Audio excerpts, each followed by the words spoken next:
So in the decade of the 2000s, there has been some evidence that has accumulated or emerged over the past 10 years to support the fact that Strep zoo is a pathogen of real concern for dogs in shelters. The first identification of Strep zoo in dogs in shelters occurred in a rehoming kennel in the United Kingdom in 2003.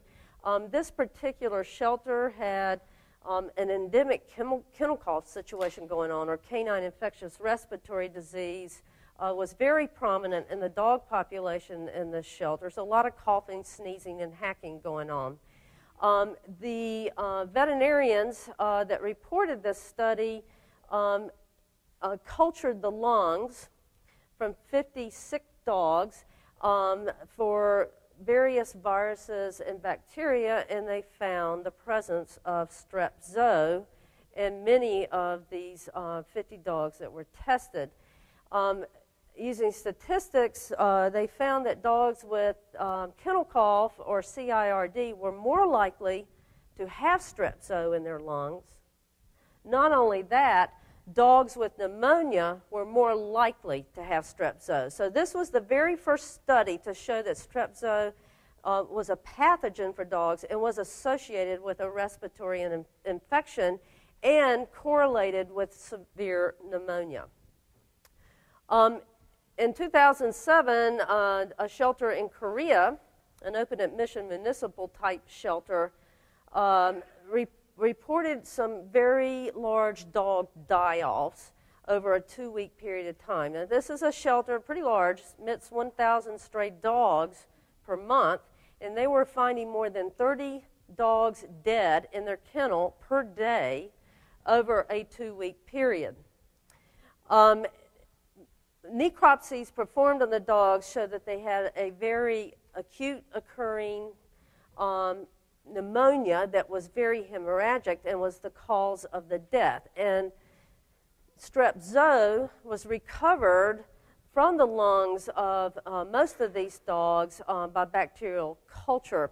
And it's very frightening because this was the first report of Strep zoo in a shelter that had so many dogs affected and dying, and they were dying within 2 days of entry into the shelter. Very fast period of time. This was such an extensive, fatal, hemorrhagic pneumonia occurrence in the dog population that the shelter had to resort to total depopulation as a means of starting over. Many of y'all have heard about the lead shelter in Las Vegas, Nevada. In 2007, there was a discovery of Strep zoo as a cause of fatal hemorrhagic pneumonia in more than 1,000 dogs. This was the first report of Strep zoo outbreak in a shelter in the United States. It's a huge shelter. It's an open admission humane society with an animal control contract. 50,000 dogs and cats enter this shelter per year.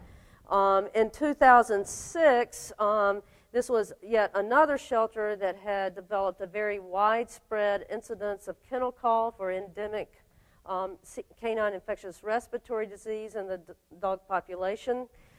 This particular shelter at the time did not isolate sick dogs. They do what a lot of shelters do. They just kept them in the general population, probably due to lack of housing in an isolation area, and treated sick dogs with doxycycline, thinking they had kennel cough due to the Bordetella bacteria. The situation worsened as summer progressed to winter, with the 1,000 dogs dying from hemorrhagic pneumonia. Again, like the Korean shelter, many of them died within 2 days of admission.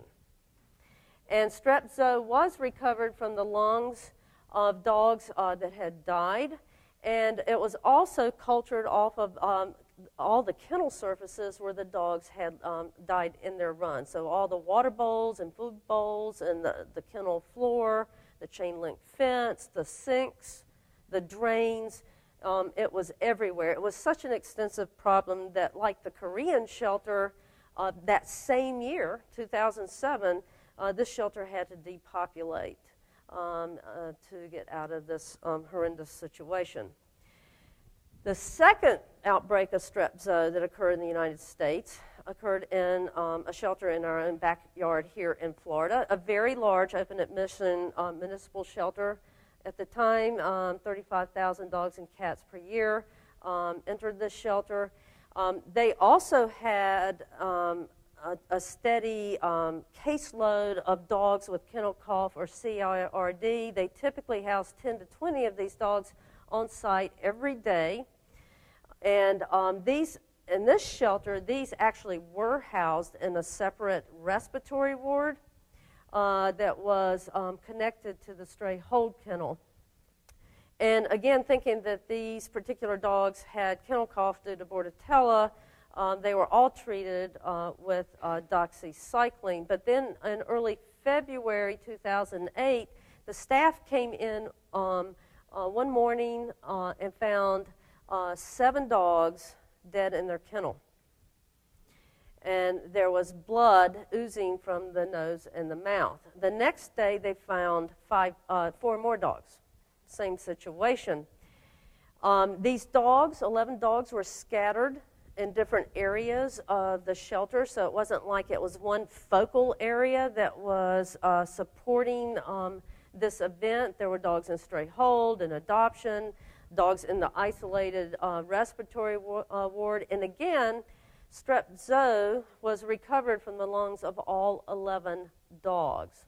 To deal with this situation, the shelter did close for 1 week, and this is the situation that I'm going to use as an example of some strategies for managing strep zoo outbreak, because they did a very good job of recovering from this widely publicized situation.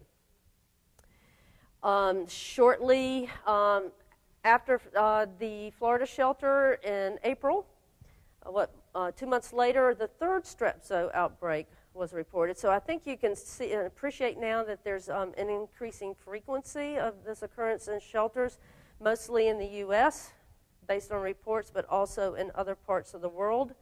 This was a rather small open admission adoption guarantee shelter that had 7 dogs die very acutely from hemorrhagic pneumonia over a 36-hour period of time. And again, it was all due to strep zoo infection. And this particular shelter took 1 month. They had to close down for 1 month while they were managing the situation to recover from the infection. And then this year, it's been a busy year for strep zoo. I actually haven't listed all the occurrences or cases of strep zoo pneumonia discovered in dogs in shelters. So there's, in addition to a recurrence of a strep zoo outbreak in a Florida shelter in March of this year, there have been a couple of other shelters in this state alone that have had dogs die suddenly due to strep zoo-induced hemorrhagic pneumonia. But this is the same shelter, the same very large open admission municipal shelter that had the strep zoo outbreak in February 2008. So it's a recurrent one.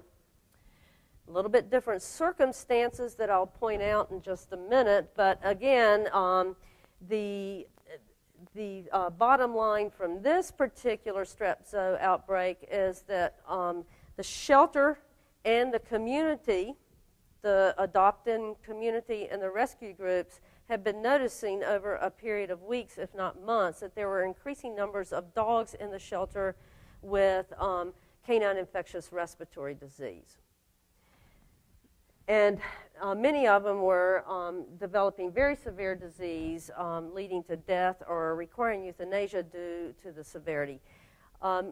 We were asked to consult with this shelter in March, and as part of the consultation, we tested, and I'll get to more detail in this in a minute, we tested some of the sick dogs, and we found that 30% of them had strep zoo pneumonia, and a very severe pneumonia.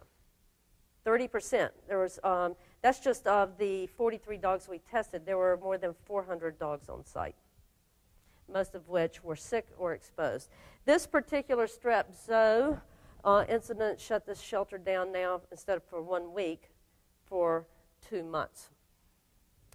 So I hope I've presented some evidence now of the increasing frequency of the occurrence of strep zoo hemorrhagic pneumonia, most often fatal in dogs in shelters. They are at the greatest risk group for this infection at this time. As a matter of fact, there have been extremely few reports of strep zoo infection in owned pet dogs that live in the home. I could only find 4 cases. They were all reported in the United Kingdom. One of them was a pet dog that was at I think a boarding kennel, and it was in contact with dogs that had kennel cough, and within 24 hours of arriving home, it died from strep zoo hemorrhagic pneumonia. The other 3 dogs that were infected by strep zoo were pets that lived on farms and had close contact with horses. 2 of these dogs actually didn't have pneumonia. They had a very chronic, intermittent, several-month-long history of nasal discharge and rhinitis, or inflammation of the nasal passages. And with proper diagnostic testing, it was determined that their nose and even down into their lungs was colonized by strep zoo. It's not known why these dogs didn't go ahead and develop pneumonia and die as the dogs in the shelter, but they both resolved their infection with long-term antibiotic treatment. The antibiotic was Clavamox. One of the dogs that lived in close contact with horses had strep zoo, recovered from the nose and oropharyngeal area, but this dog never did develop any clinical disease. So there's only 4 case reports in pet dogs. All of the other reports of strep zoo have been in dogs in shelters. But we don't have any idea what the risk factors are for dogs in shelters for exposure to an infection by this bacterium. We could postulate several parameters or potential risk factors that we all know exist in shelters, nearly every shelter at some point in time in its history. And one thing that characterizes all the shelters just about is it's a high-density, high-population high-density, high-turnover population consisting of dogs coming from different sources, all under one roof. And so there's dogs coming in, there's dogs coming out, and it's just a cycle of in and out with time. We do know that dogs and cats in shelters experience stress of strange housing with strange bed partners, lots of noise, strange odor. So everything is very stressful to dogs and cats in shelters. Could this cause some sort of powerful immunosuppression not experienced by pet dogs in homes, and enough of an immunosuppression to render them susceptible to infection by this bacterium? It could be related to poor sanitation practices, poor ventilation or air exchange. What about viral infections? We've already heard a little bit about a lot of the dogs in these shelter outbreaks. There was endemic kennel cough or canine infectious respiratory disease existent in the dogs. Most of kennel cough is due to viral infection, not bacterial. So it could be that maybe an initial viral infection of the respiratory tract then predisposes to a secondary infection by strep zoo. This is all speculation.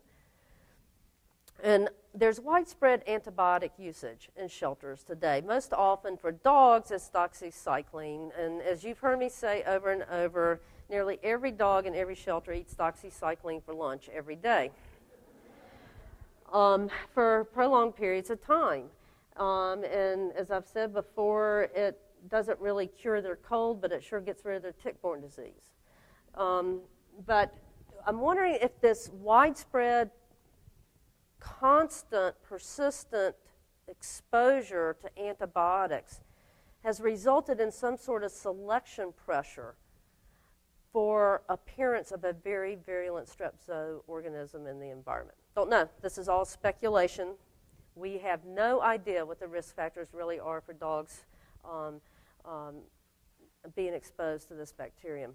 We also don't know anything about how it's transmitted between dogs in a shelter environment. We do know that with horses, this bacterium is easily spread by direct horse-to-horse contact. It can be spread from one horse to another through aerosolized respiratory secretion, since it does colonize their upper respiratory tract. And we also know that these respiratory secretions can contaminate objects in the environment that when contacted by another horse, that horse can then become colonized. So we know that goes on with strep zoo in horses. We don't know about dogs, except that it is shed from their upper respiratory tract because we can recover it from the nose and pharyngeal area of dogs during these strep zoo outbreaks. And most recently, during one of the 2011 strep zoo outbreaks in the state, we were able to find strep zoo in the feces of infected dogs, which has not been reported before. So what if this virulent pathogenic strep zoo in an infected dog is being shed not only from the respiratory tract, but also through the fecal route, and the feces are causing a massive environmental contamination for exposure of other dogs. So some things to think about, and hopefully we'll have some answers as time goes on. What about cats? I know this is focusing on dogs, but can strep zoo infect cats? It turns out yes, and it's cats in shelters. There's been a fatal strep zoo infection in 2 cats. They were in separate shelters in Canada, and they got infected in 2 different years.